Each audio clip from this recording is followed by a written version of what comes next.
Es momento del análisis, es viernes, una semana con sorpresas. Ayer mismo en la noche estábamos reporteando esta nota de los policías detenidos en León. Están conmigo mis compañeros Javier Bravo y Fernando Velázquez para revisar todos estos temas. Te sacamos de las aulas anoche, Fernando. Sí, sin duda fue un día bastante ajetreado y bueno, en general la semana bastante información y bueno, ya estamos aquí para platicar un poco. ¿Esperaban que ocurriera esto? ¿Que hubiera detenciones? ¿Que la Procuraduría de Justicia se hiciera presidente de las instalaciones de la Policía de León a detener, todavía no sabíamos ayer, hoy lo sabemos, media docena de elementos, una banda organizada? Sin duda no, fue algo sorpresivo, lo que ya se tenía conocimiento y lo comentaba ayer con Bravo, era el hecho de que una fuente que pertenecía a la corporación hasta hace algunos días y que precisamente fue dada de baja por estas pruebas de control de confianza. Y que era comandante, ¿no? Y que era comandante, así es. Resulta que a partir de la semana pasada, el personal de la Procuraduría habría estado visitando las familias, las casas de los elementos que ya estaban dados de baja por estas pruebas de control de confianza y haciendo como interrogatorios, como una prueba de control de confianza en campo, con interrogatorios a familiares cercanos y lejanos, precisamente para tratar de detectar algún vínculo, un posible vínculo que tuvieran. Luego se da a conocer, probablemente dentro de la averiguación. Efectivamente, y bueno, ya con las detenciones que se realizan ayer, pues digamos sería el producto de estas, o quizás sería el producto de estas averiguaciones, ¿no? Es algo que finalmente es parte de un proceso que ya se estaba visualizando cuando comenzó finalmente los dimes y diretes de los pruebas de control y confianza. Pues se le preguntaba directamente al secretario. Yo supongo que por estrategia no lo aseguró, no lo afirmó abiertamente, pero sí era el cuestionamiento directo, si había finalmente un mecanismo de control para los que estaban saliendo y para los que se quedaban. Es decir, en ese quiebre de desmembrar elementos que estaban dentro de la corporación, que se supone que tendrían por su acta reprobatoria dentro de los exámenes de control y confianza, algún viso, algún vínculo con el crimen organizado. Él en su momento dijo, pues la ley no los obliga, pero estaremos haciendo lo suficiente, un tanto dejando la puerta abierta, pero no afirmándolo del todo. Incluso, bueno, por ahí el propio regidor Aurelio Martínez, que integra el Consejo de Honor y Justicia, señalaba que era imposible, técnicamente es imposible poderle dar seguimiento a los elementos que quedan fuera de la corporación por reprobar estas pruebas, pero desde ahí se daba el viso o se daban destellos de lo que podría, o el problema que se venía en caso de que pues se dejen así en su libertad. Ahora, estos elementos estaban en activo. Los 6 detenidos estaban en activo. La abogada Lolita García nos decía hace un momento, muy probablemente pasaron los exámenes de control de confianza, por lo menos el comandante, porque dice que si un comandante hubiese reprobado, inmediato. Incluso se podrían calificar como pues inoportunas las declaraciones hechas esta misma semana por el secretario del ayuntamiento, Martín Ortiz, quien decía, los comandantes, los primeros comandantes, segundo comandantes, pueden estar tranquilos. Todos los que reprobaron las pruebas de control de confianza fueron dados de baja. Fue el primer bloque que se cortaron cabezas en esos puestos de comandancias. Viene esto. Ahora, yo creo que el manejo público de la información, en el sentido de que hubo colaboración y que todo el mundo estaba enterado y que la averiguación tomaron parte de ella tanto el municipio a través de la Dirección de Seguridad como la Procuraduría, me parece que eso es completamente político. Nada más un cumplido político. Sí. Porque en realidad sí sorprendió a la Corporación de León lo que pasó. Sí. Se enteraron cuando les fueron a avisar que iban a hacer detenciones. Hoy la conferencia de prensa en Guanajuato, Martín Ortiz apareció en un papel, de acuerdo a lo que yo interpreté por la nota y por lo que nos contó Carmen Pizano, muy subordinado al protagonismo que llevaba Carlos Amarripa. Sí. Entonces, qué bueno que haya ya una mejor colaboración. No se use esto para golpear políticamente al municipio, no tendría sentido, pero definitivamente podemos decir que ni Pizarro, ni Aguilera Candelas, ni Martín Ortiz sabía qué estaba pasando con estos elementos, ¿no? Por supuesto. Y finalmente esto atiende la coyuntura política que había finalmente de los índices delictivos, que se había politizado con las declaraciones de Carlos Amarripa, que había algunas acusaciones un tanto innecesarias, en torno a la seguridad de los índices. Creo que en ese sentido es como se hace este cumplido político, como bien se califica. Al final de cuentas, lo preocupante es que se tengan que dar este tipo de detenciones, este tipo de operativos que finalmente enrarecen a la corporación completa, a buenos y a malos. Al final de cuentas es una preocupación el que siga habiendo elementos que tengan este tipo de nexos dentro de la corporación y que ya tenía mucho tiempo trabajando. Es inevitable recordar aquel caso del robo a la mueblería El Charrito en plena zona centro de la ciudad, donde, si mal no recuerdo, se informó que al menos 2 de los elementos, en ese entonces recuerdo que 2 no habían presentado exámenes de control y confianza y 2 lo habían presentado y los habían pasado. Por ahí uno que había sido cómplice, se mencionaba que no lo había pasado, pero que estaba por ser dado de baja. Pero sin embargo, el no dar de baja, el aprobar exámenes de control y confianza, deja finalmente cabos sueltos. No garantiza depuración total, no, o sea, debe haber departamentos de asuntos internos que no existen para estar dando seguimiento a casos. Por supuesto. Y yo creo que aquí una cosa muy importante es el hecho de conocer la temporalidad con la que ocurrieron los delitos. O sea, ¿cuándo ocurrió este asesinato? ¿Cuándo ocurrió este secuestro? Porque ya hablaría, bueno, Pizarro es un militar, iba a establecer una disciplina diferente en la corporación. Ya si esto ocurrió después de que se tomó el control plenamente, sí hablaría de problemas serios para mantener la disciplina interna y para detectar con información oportuna lo que está pasando. Aparentemente hay una crisis después de la cancelación de los contratos a Portos de información de la actividad delictiva en la ciudad, porque las bases de datos no se tienen, se están instrumentando desde cero y no tienen un sistema nuevo que sustituya al de Portos. De eso me refiero a criminalidad en general, pero es una herramienta informativa. Tú con la información puedes detectar cosas. Si en el cuadrante donde un policía está sirviendo ocurre un determinado tipo de delitos con determinada incidencia, te da indicadores. Entonces vemos una corporación que se estaría moviendo a ciegas, y es la peor noticia para los leoneses, porque no va a haber ni exámenes de control de confianza ni detenciones de la Procuraduría que basten si no se está ejerciendo una transformación de la corporación. Admitamos que les entregaron una corporación podrida, donde habría que incluso hacer la revisión de que a esa corporación podrida la capacitó, entre otros, Roberto Pesquera, que es un tema que creo que no se debe de olvidar, ¿no? Sí, así es, una responsabilidad que está Pero ahí. 9 meses después lo que preocupa es que no hay herramientas para enderezar la corporación, ¿no? Aunque hay que recordar, bueno, un caso de policías en activo que hubieran sido detenidos y ya en un caso grave con nexos específicamente con la familia, ocurrió en el 2009 cuando el alcalde Vicente Guerrero y precisamente el secretario de Seguridad Pública de aquí de León era Álvaro Cabeza de Vaca. Ahí ocurrió una detención igual, y lo que mencionabas del tema Portos, pues sí, es un daño colateral de esta transición que se está haciendo en el municipio, sobre todo el manejo de la información. Todavía, al parecer, no terminan de trasladar a esta plataforma que ha desarrollado el municipio para manejar esta información delicada y que desde un principio debió haber tenido pleno control del municipio, y que no fue así.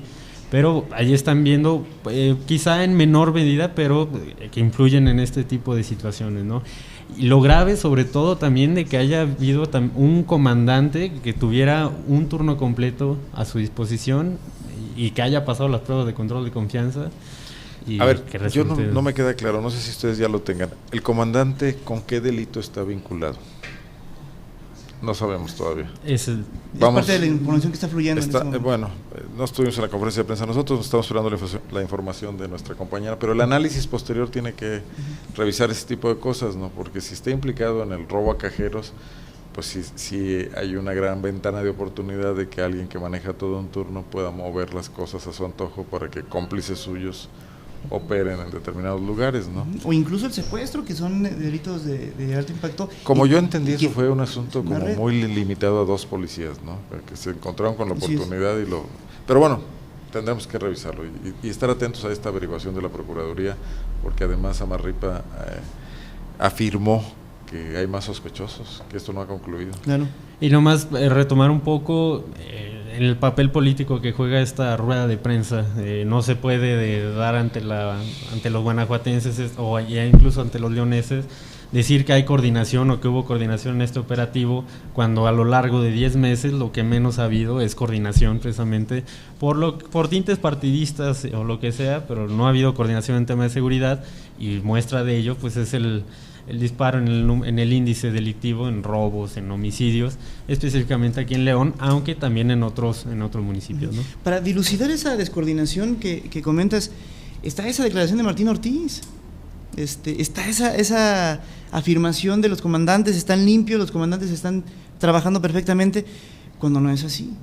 Cuando estamos viendo las pruebas y finalmente estamos viendo que al final de cuentas, al menos, porque está por comprobar si finalmente están sujetos a un proceso judicial, pero al menos está viéndose la relación que tienen y finalmente el involucramiento que tienen con crímenes de alto impacto y digamos que están hoy expuestos en la Procuraduría. Sí, creo que eso es lo que lo muestra. ¿Esa declaración habrá sido que el día martes? El lunes, martes, por ahí. Martes. Si él hubiera tenido conocimiento de esta investigación, no se hubiera aventurado. Esta investigación no se hizo de un día para acá. Es evidente que no tenía noticia. Ahora, la politización se está dando por dos lados, o sea, o estaba dándose hasta antes de este intento de tener un diálogo más fluido.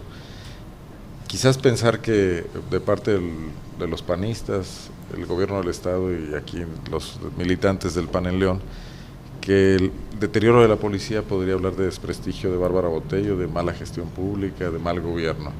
Pero por parte del gobierno de Bárbara Botello también hay una politización, también ellos quieren utilizar a la policía como un instrumento de logros políticos importantes, y creo que entre las dos visiones nadie está observando el problema de fondo.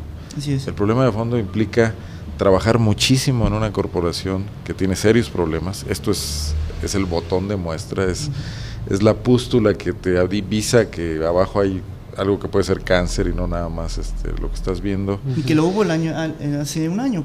O sea, necesitaría el trabajo conjunto del gobierno del Estado, porque León también es su responsabilidad, del gobierno federal también, porque tampoco puede dejar que una plaza como León quede tan expuesta con elementos abiertos a la corrupción, ¿no? Y con un crimen organizado a unos cuantos kilómetros de distancia en Michoacán y en Jalisco, y sobre todo del gobierno municipal.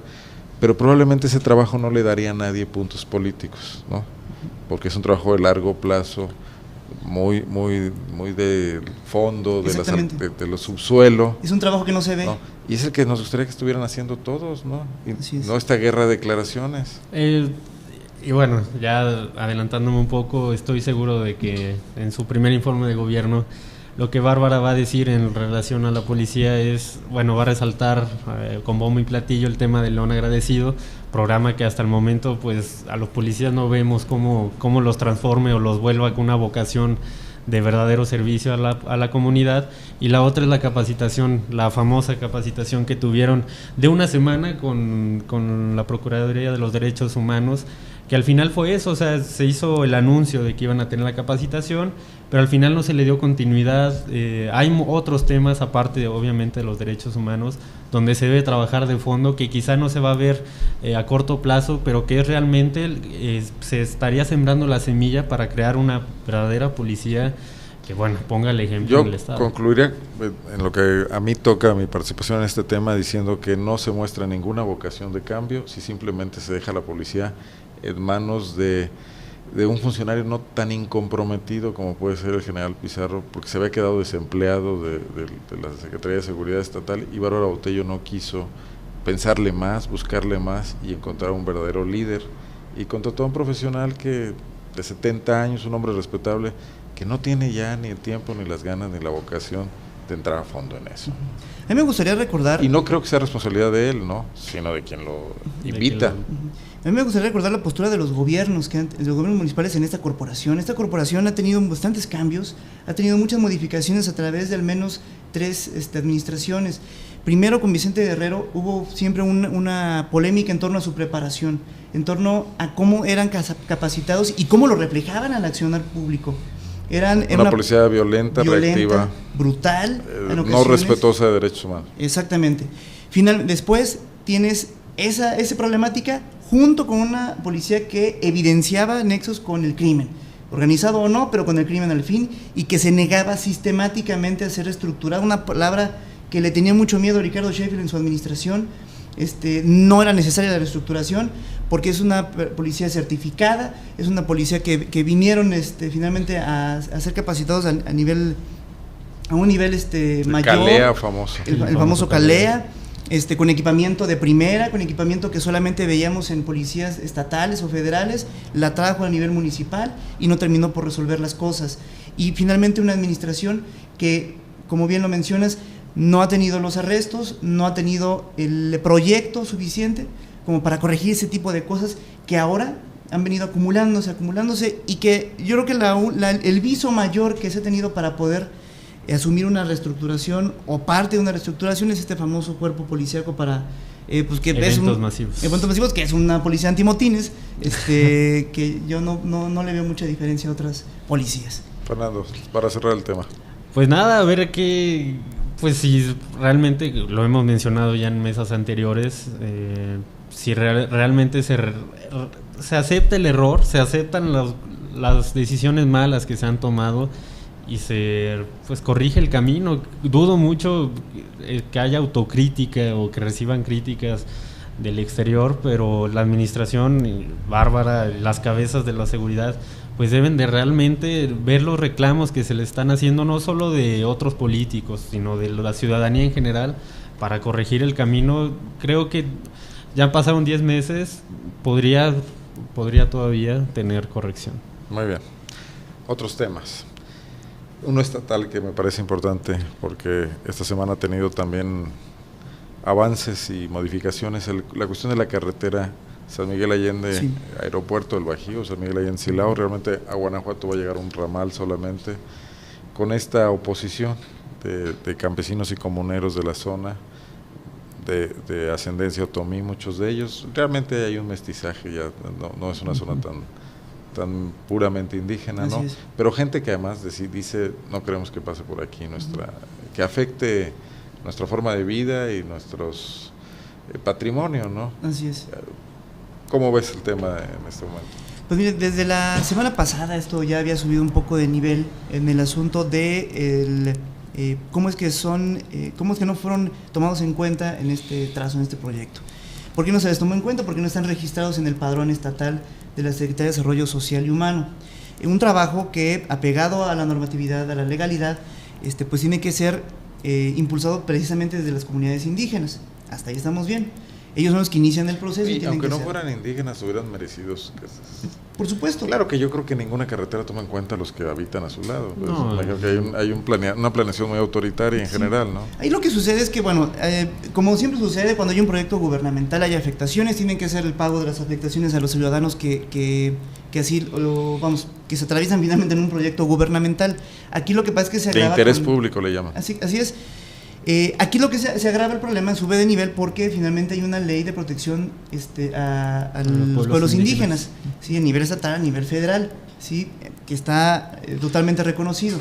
Dentro de esa ley finalmente es reconocer a las comunidades, digamos, que ellos reporten sus comunidades, digamos, de manera oficial mediante un mecanismo de autorreconocimiento. Aquí tiene que haber finalmente una labor de acompañamiento del gobierno. O sea, no puedes aventarlos cuando tienes un alto índice de analfabetismo, de rezago social, de educación. No puedes soltarlos así, Y lo que sube de tono las cosas es la presentación del amparo por parte del Consejo Estatal Indígena, ¿no? Así es. Ahí finalmente hay un mecanismo que no termina su proceso, quedan comunidades fuera y ahí es donde lanzan el señalamiento, y hay una asesoría de un abogado, Eduardo Iglesias, de origen argentino, que ya está nacionalizado, incluso por ahí mostraba su IFE, y entonces se empieza a grabar todo este asunto. Que recibe un embate del gobernador. Un embate del gobernador. Punto. Muy personalizado, es muy delicado que un gobernador, con todo el peso que tiene ser gobernador del estado, depositario del poder ejecutivo, se lance contra una persona. Es un asunto muy delicado. Eso hace tiempo que no se veía. Porque aparte está tomando en cuenta la nacionalidad del abogado, cuestión que... El origen, exactamente, que al final de cuentas es lo que menos influye en una problemática donde están inmiscuidos intereses tan de personas consideradas vulnerables y que hay leyes que lo protegen, y cómo concentrarte en un punto tan banal como más o menos el comparativo yo lo recuerdo con cuando surgió el Ejército Zapatista de Liberación Nacional. Se le minimizó o se le denostó porque se decía que había gente de Europa influyendo en el movimiento. Es una visión como de los años 50, o sea, los infiltrados. Nacionalista, ¿no? Tenemos espías. Ultranacionalista. Exactamente. Casi chauvinista, ¿no? ¿Qué es lo que sucede con esto? Agrava el problema, ya deja de ser un problema técnico, deja de ser un problema de proyecto. Es un argumento como de Díaz Ordaz, ¿no? Para convertirse en un problema ya político. Déjame poner otro punto sobre las CIES. El proyecto es de Juan Manuel Oliva. Se hace en el sexenio anterior, no levanta ruido porque está todo en papel, es un proyecto ejecutivo, un trazo, algunos topógrafos por ahí levantando proyecciones, pero no iba a pasar nada todavía. Este gobierno recibe esa herencia. Miguel Márquez sacó un decreto para volver a la corrida de toros y a la charrería patrimonio cultural de Guanajuato. Así es. ¿No? De lo que se está hablando en el caso de la carretera es de afectar capillas de indios de 5 siglos de antigüedad, si no me equivoco, o más, ¿no? Aproximadamente. Sí, aproximadamente. XVI, aproximadamente.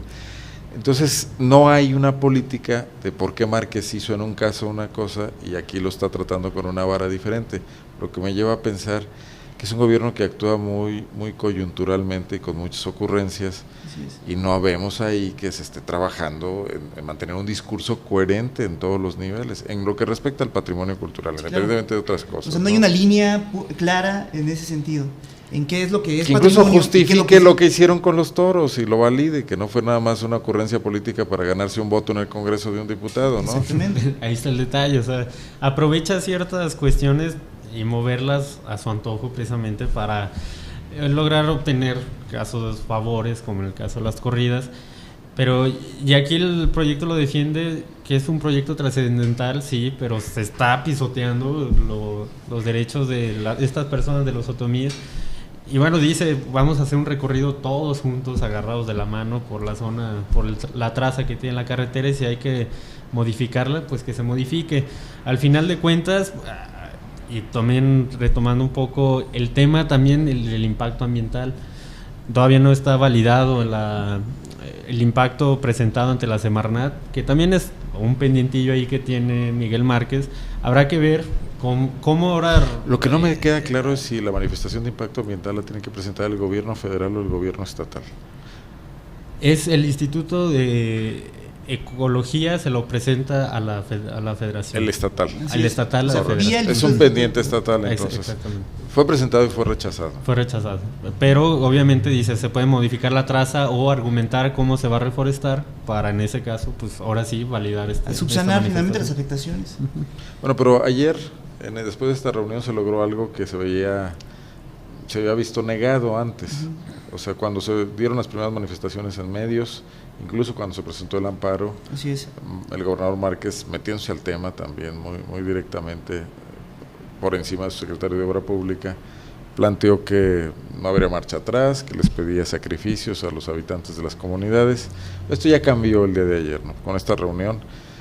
También vemos cómo el gobierno podría ahorrarse estos desgastes si desde el principio hace caso a algo que ha manifestado como una vocación, que es escuchar a la sociedad y a los grupos organizados. Y un mecanismo que no, vamos, es tan absurdo que llegue en este momento con algo tan sencillo, hacer un recorrido por el trazo y por las comunidades que están en medio del proyecto. Yo creo que es un mecanismo que no era difícil hacer. Es un mecanismo que pudieron hacer de manera intersecretarial, con las comunidades, acercándose. Pues el gobierno se vio acorralado por presión de medios y porque subía de tono la polémica, no solo en Guanajuato, también en México, en la Ciudad de México. Sí, porque es un tema que escala y que son ese tipo de temas que... Sigue hablando de un gobierno muy falto de previsión. Son ese tipo de temas que tienen mucho impacto a nivel nacional, porque se repite y se replica. Hay un discurso ahí. Sí, hay un discurso finalmente entre la propiedad finalmente de nativos de ciertos lugares que se atraviesan a veces en proyectos empresariales o de interés público. Sí, un discurso que compra cierto público de izquierda, ciertos medios de comunicación. Es una polémica que existe, entre dos visiones por una distintas. Cuestión no resuelta en el país. Exactamente. Lo tocaba hoy muy bien Arturo Miranda esta semana en su colaboración de Zona Franca. digo, hay un indigenismo excesivo, pero también hay un absoluto desprecio de nuestras etnias, ¿no? Entonces no hay un justo medio ahí, no están integrados, pues. Sí. Bueno, lo que resulta, y no debemos dejar de mencionarlo, ampliamente cuestionable, es que gentes que sí tienen capacidad de gestión porque pueden tener acceso a los funcionarios públicos hayan logrado modificaciones en el trazo de la carretera. Se habla de un balneario y se habla de una planta de bachoco, y no lo puedan hacer mucho más personas afectadas en estas comunidades. Pero bueno, dejamos ahí el tema, que seguiremos pendientes de cómo ocurre este recorrido y qué pasa con el trazo de la carretera, para dar una rápida vista a Irapuato. El alcalde Sixto Cetina, que ha sido protagonista en las últimas 2 semanas de estas mesas, ahora nuevamente tiene un papel importante junto con Jesús Félix Servín, su ex contrincante del PRI, Javier. Sí, resulta que corre mucho el principio de semana un rumor que después ya toma mucha fuerza, en el sentido de que el ex candidato a la alcaldía de Irapuato, Félix Servín, habría colaborado finalmente, o estaría trabajando como asesor externo de la administración de Sixto Cetina, concretamente en el tema de seguridad. El día de antier se presenta el proyecto de seguridad del municipio, que no dejó satisfechos a muchos, por el asunto de que tiene algunos términos muy ambiguos y muy obvios en lo que es es una declaración de buenas intenciones. La operatividad de una Secretaría de Seguridad. Que no dice cómo va a lograr las cosas. Exactamente. Entonces corre el rumor de que incluso, es que eso es lo que toma fuerza y lo que llama la atención, que este rumor viene incluso acompañado del monto que le habrían pagado a Félix Servín por su asesoría en este proyecto, que sería en la cantidad de 300,000 pesos. Nada despreciables. Nada despreciables. Por hacer 25 láminas de PowerPoint. Digo, es algo que te ayuda al menos a capitalizarte, ¿no? Finalmente esto lo que devela, y haciendo un poco de memoria, también corre mucho en las columnas políticas de entonces, que fue despreciado Félix Servín y que él habría también sentido como agravio el que no se le haya designado como delegado del Instituto Mexicano del Seguro Social. Esto lo habría alejado un poco de su partido, lo habría distanciado. ¿Ya se afilió al PRI, Félix Servín? Estaba en esas vías. Fue candidato externo la primera vez. Así es. Duró mucho tiempo sin que se mencionara esto. No sé si para la segunda campaña ya se afilió, pero casi creo que no. Estaba en ese proceso y... Ahora que del PRI te puedes afiliar y desafiliar, no pasa nada. Bueno, irte al PRD. Realmente es un proceso muy sencillo. Martín Ortiz renunció al PRI y ya está otra vez ahí, ¿no? Sí, bueno, Roberto Pesquera también no era ahorita está y de repente ya es. Bueno, el asunto es que finalmente su ex contrincante ya es abanderado del PRI. Un priismo en Irapuato que se está fortaleciendo en base a los escollos que no ha logrado superar Sixto Cetina, en base a las polémicas, un priismo que se ha hecho muy reactivo en Irapuato, ha emergido finalmente como una fuerza política importante y que está en vías de pues arribar al gobierno municipal. Ganaron una diputación federal, una local. Está logrando espacios importantes. Y entonces un ex candidato de ese propio partido, pues ahora resulta que está negociando con el gobierno municipal de Sixto Cetina, un gobierno que está en polémica constante. Entonces, dentro de lo que no deja de llamar la atención también es las declaraciones posteriores a la presentación del proyecto, cuando todo el priismo lo rechazó, y concretamente Yulma Rocha hizo señalamientos muy, muy importantes en ese sentido, de bueno, este proyecto pues no es para que nos lo hayan presentado hasta ahora, 9 meses después. Este proyecto, como lo conformaron, era para que lo hubieran presentado al inicio de la administración. Se le pregunta a Félix Servín, gracias a un trabajo de nuestra compañera Edith Domínguez, muy puntual, que ha llevado el asunto muy con bastante pulcritud. Va con Félix Servín y Félix Servín pues defiende el proyecto calificándolo de muy completo, calificándolo de integral, e incluso estaba calificando su propio trabajo. Exactamente. ¿Cómo crees que iba a decir otra cosa? Pero al final de cuentas lo que llama la atención es la negación sistemática que tiene el político. Bueno, han dicho que no le pagaron nada, hay gente que dice que sí le pagaron a través de un tercero. Quiero decirte que si se descubre esto tarde o temprano, pues va a ser otro escándalo para Sixto Cetina, y para Félix pues lo va a dejar ya muy fuera de posibilidades políticas. Por la negación y la mentira en la que caerían. Como las vacaciones en Rusia. Exactamente. Ahí está el detalle. Sixto Cetina es un joven terco que parece que no aprende, y va a seguir en el ojo del huracán sin duda con estas actitudes. Y nomás retomando un poco este tema de la colaboración de seguridad, se asemeja a lo que ocurre aquí en León. El hecho de que una administración priista tenga en sus áreas de seguridad. En el caso específico de la Dirección de Prevención del Delito, un área bastante delicada y que se supone es de las que debería recibir mayor recursos al ser un municipio enfocado a la prevención, donde tiene a un panista como Moisés Herrera. En este caso es a todas luces, pero en el caso de Félix Servín no puedes dejar el área de seguridad. ¿Quién es primero Félix Servín para andar colaborando en temas de seguridad? ¿Y cómo lo puedes dejar? Fue director de gobierno en Irapuato hace muchos años, en alguna de las primeras administraciones panistas, de la que dependía seguridad pública, y luego fue secretario del ayuntamiento. Se supone que conoce el tema, pero también no es lo mismo los Tres Mosqueteros que 20 años después, o sea, y Félix ha estado en actividades muy distintas por lo menos los últimos 6 años, en política, militando en otro partido. La ciudad de Irapuato debe haber cambiado, entonces tampoco se mantiene la vigencia si no estás ahí. Ve lo que le pasó a Nery Castillo aquí en León, por ejemplo. Y digo, buena voluntad, hacer como un trabajo gratis, yo creo que... Bueno, tocas un punto muy importante. Yo con esto cierro mi participación, les dejo el micrófono a ustedes. Parece que los gobiernos, o sea, Bárbara Botello en León, Sixto Cetina en Irapuato, lo que no quieren es tener que ver con el tema de la seguridad. O sea, no hay un entrarle al toro, se asumen, sino que dicen, a ver, ese es un problema. Mejor que ahí está el general Pizarro que anda desempleado, que se traiga a Moisés Herrera y mejor ahí ponlos, a ver qué hacen. En todo caso, si se queman, pues los corremos y nosotros decimos que pues no sirvieron y son del PAN, ¿no?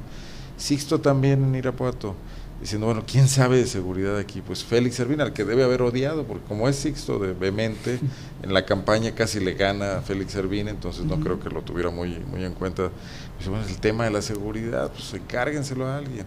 Y ellos no se compenetran, y es algo que no se vale, porque cuando son candidatos y hacen sus planes para lograr, y proyectan sus promesas ante el electorado al que quieren conquistar, ellos dicen que se van a meter a todos los temas y que de todo saben y que son responsables y que confíen en ellos, y luego resulta que no, que escogen las cosas bonitas nada más, ¿no? Ayer Sixto estaba inaugurando un curso en un gimnasio con unos niños, hoy clausura cursos de verano y los temas duros del municipio donde están pasando las cosas que a la gente le afectan, las inundaciones en el caso de Irapuato o la seguridad, esas que se hagan cargo otros, ¿no? Se asumen. Entonces, alcaldes muy infantiles, en el sentido no cronológico de la palabra, sino psicológico, ¿no? Se asumen como incompetentes. Yo creo que es lo que reflejan. Bueno, eso sería sabio, decir de esto no sé, consulta a un especialista. Evaden, eluden el tema y se acomodan o se acercan al que sabe o al que piensan que sabe. Pero no irresponsable, ¿no? Exacto. Vamos, al final de cuentas no... O sea, tú no sabes de mecánica, pero cuando tu coche anda fallando lo llevas con alguien que sabe, ¿no? Si no lo llevas y un día te deja tirado, te causa un accidente, provocas un problema, tú eres un irresponsable, ¿no? No tienes que saber del tema para que alguien te lo solucione. Y que no habría ningún problema en decirlo abiertamente. Vamos, es parte finalmente de la congruencia del político. Sí, pero lo que son es esa actitud, ¿no? De soltar. Pero bueno, pues yo dije que iba a ser mi último comentario. Adelante con los no, ustedes. Es esa la actitud el hecho de no reconocer y de prometer en campañas cuestiones que al final pues saben bien que no van a entrar. El tema de la seguridad en ambos municipios ha sido como dejarlos en una isla aparte, ellos quedarse en temas no tan complejos y dejar la seguridad al ahí se va, aunque en sus discursos promuevan que es un área que se trata de manera integral, que todas las dependencias trabajan en este tema, pues en la realidad se ve que no, o sea, que es un área abandonada y a ver una cabeza que se haga responsable y al cual nosotros podamos culpar si es que hay algún error en este. Un fusible. Así es. Javier. Pues yo nada más finalmente quisiera más cambiar un poco el tema para hacer una pequeña mención acerca de la distribución de medicamentos del Seguro Popular. Creo que vale la pena al menos hacer notar. Claro, nota de surgida hace pocas horas. Así es, una entrevista que hizo nuestro compañero Luis García en Celaya al secretario de Salud Ignacio Ortiz Aldana, pues para preguntarle cómo estaba la distribución. Hace algunas semanas había indicado que pues estaban dentro de un periodo de gracia y que a final de cuentas había desplegado un equipo de auditores para detectar finalmente visos de desabasto en las más de 600 unidades de distribución de medicamentos. Al final de cuentas, lo que habíamos previsto ya como una licitación muy apurada, como una operación incluso en su momento desaseada, y que al final puso a los empresarios en una horca donde tenían que rendir contrarreloj y desplegar todo su poder logístico, su poder organizacional. Si es que lo tenían. Si es que lo tenían para poder darle el servicio a los guanajuatenses afiliados al Seguro Popular. Pues al final se refleja en esto, no está al 100%, no dio números el secretario, pero al final de cuentas aceptó que hay un desabasto evidente que tendrá que ser sancionado. Ya no hay más tiempo, ya no hay más plazo, y desplegará finalmente la instancia de la Secretaría de Transparencia para revisar los puntos y ver dónde hay faltas de distribución, y ya sea sancionar tanto a Dimesa, distribuidora de medicamentos S.A., o a Intercontinental de Medicamentos. Es un tema que pues no quisiéramos decir, se los dijimos, claro, se los dijimos. Claro. O sea, los respaldos que se les dieron a estas empresas cuando se les asignó el contrato, diciendo que, no, los respaldos morales, o sea, se les dijo, no tienen toda la capacidad y es un invento, y no. 2 meses después vemos que no están cumpliendo. Y bueno, el problema no es que la sancionen, el problema es que no hay medicamentos en los puntos de distribución del Seguro Popular. No les puedes pedir periodos de gracia a los diabéticos y a los hipertensos. Exactamente. Que no están para andar pidiendo o tener prórrogas o demás, o decirle vuelva a la siguiente semana, vuelva a la siguiente. No se puede. Y una vez que Márquez fue muy enfático, yo lo recuerdo, con el tema de que les vamos a exigir a estas empresas que cumplan. Pero es que una vez que se hizo el fallo, más bien se preocuparon por las medidas correctivas y no por la medida que subsanara finalmente el servicio. Voy al mismo ejemplo. Si vas con un mecánico incompetente, te va a dejar tu coche mal, pero la culpa la tienes tú.